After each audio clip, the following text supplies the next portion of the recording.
Hi guys, it's me, Catherine. Welcome to my vlog.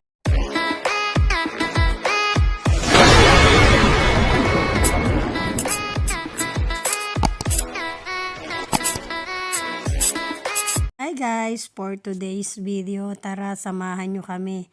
Kung OFW ka, makaka-relate ka dito.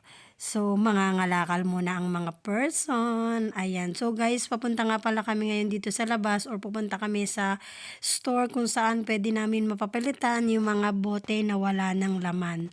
So, sabi nitong kaibigan ko, mapapalitan daw to sa mga convenience store. So, magta-try kami kung talaga nga bang napapalitan o magiging pera ang mga boteng walang laman. So, ayan, habang naglalakad kami, ayan, mainit pero malamig ang panahon. So guys, bit-bit ko rin pala yung mga coins na kinuha ko sa aking alkansya at aking papapalitan. So taghirap ang person and syempre ayan, nakarecruit pa ako ng mga kasama. Salamat nga pala sa dalawa kong kasama na nagbit-bit ng mabibigat na bote. So ayan, nagpahinga muna kami dito kasi nga sobrang pagod. Ayan, so may payosi pa ang isa dyan. So guys, yung mga bote na dala namin is yan yung pinaglagyan ng rice wine. So, ayan, mabebenta daw yan, mapapera daw yan, pero titingnan namin kung ano ang mangyayari sa mga boteng mabebenta namin, kung ito nga ba ay mapapera or ang mapapagbenta na ibibili din namin ng mga pwedeng mabili or pwedeng kapagkain kasi parang hindi yata makukuha ng cash. Kailangan mo ring ibili yung amount ng bote na mabebenta namin. So, it means hindi namin makukuha yung cash. Ayan, so ibibili din namin ng mga pwede naming magamit. O ayan guys, nagtry kami magtanong sa High Life kung meron ba sila or tumatanggap pa sila ng mga bote. So kasama ang palad, ang sabi ng cashier, hindi daw. Hindi raw sila tumatanggap. So dito naman kami guys, pumunta kami sa Indonesian store. So, yung mga ikway na nakuha ko sa alkansya or naipon ko sa alkansya ko, pinapalitan namin. So, this time guys, konti lang naman yung coins na dala namin. So, yung pera or yung napapalitan ay nahawakan ko naman. Ayan. So, bilang ang person, ayan, nagpatulong ng magbilang yung cashier dyan kasi nga, ang dami daw. Pero, parang aabutin lang yata siya ng almost 300, ayan. So, para makasigurado ang cashier nga pala ay lalaki, ayan. Syempre, nalalandi-landi pa namin kasi may itsura charot, ayan. At syempre, binata pa raw siya, wala pa raw siyang asawa. Ayan guys, parang pumatak yata ng 300 ang aming mga coins.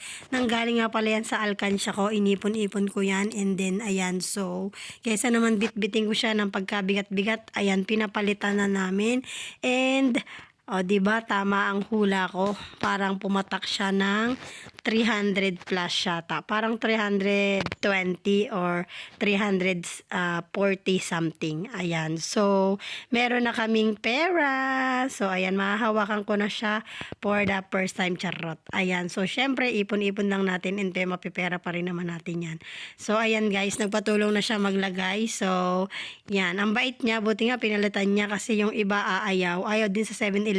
Hindi rin sila tumatanggap. So, dinala namin dyan. Tinry lang namin sa Indonesian store. Ayan. So, ayan po ang cashier. Ayan. Binata pa daw siya. So, sabi niya, ma-pretty daw ako. Charis. Ayan kasi ang dami talaga guys. Kaya nahirapan talaga siya. And ayan, tinulungan ko na nga siya.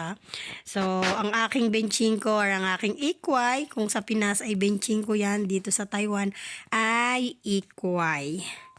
Ayan, so sobrang tagal namin nagbilangan yan. Ayan guys, mahawak ko na ang pack. 3,000 pesos. So, hindi guys, 300 NTO, diba? Yay! So, ayan guys, nandito na kami sa store kung saan pwede na naming mabenta ang mga bote na bit-bit namin. So, ayan, tinuro nga pala sa amin to nung Indonesian na pinapalitan namin ng mga ikway. So, sa isang case na ganan, may laman na 20. So, ang halaga ng isang bote ay 2 NT. Ayan, meron na kaming 2 NT.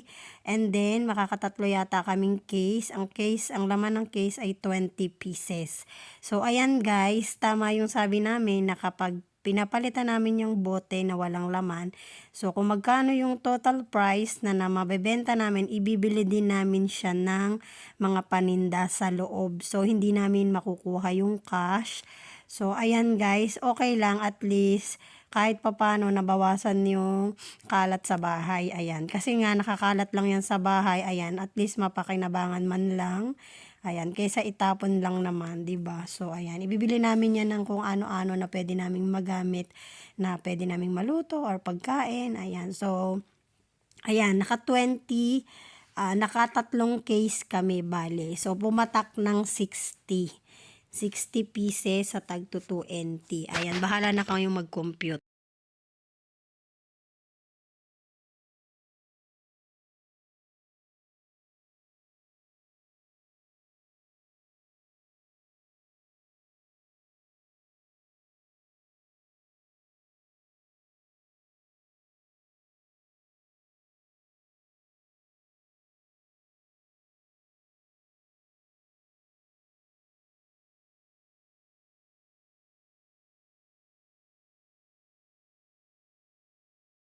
So, ayan guys, bago kami umalis, binilang ko na pala ito. Pero nakalimutan ko kaya binilang ulit namin dun sa Indo Store. So, ayan guys, ipunin natin ang mga barya-barya kasi sa bandang huli ay mapepera talaga siya. Pero actually, pera naman talaga siya. Pero syempre, ayan. So, inipon ko yan sa aking piggy bank. Bye-bye. So, ayan guys, thank you sa pagsama nyo sa aking vlog. Ayan. Don't forget to like, comment, and subscribe. And syempre, hit nyo na rin yung notification bell para ma-update kayo sa mga bagong videos na i-upload ko. Bye-bye!